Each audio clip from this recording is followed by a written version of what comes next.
ლოლო, რას აკეთებ? ნახდათ არ ვიცი რას ვაკეთებ, მოხარშული კვერცხი ეხლა შამპურზე წამოვაცვი. ჩემი საფირმო соуსი წაუსვი და ზევიდან აი ახლა დავაყრით აი ესე სიმინდით ქვილს და ეგრევე ნაკვერჩხალზე და ნახოთ რა გამოვა.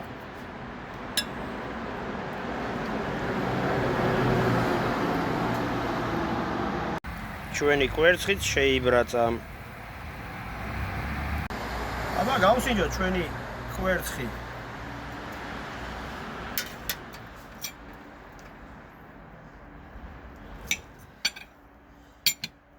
რა გამოვიდა? არც ვიცი, პირველად სინჯავ თქვენთან ერთად.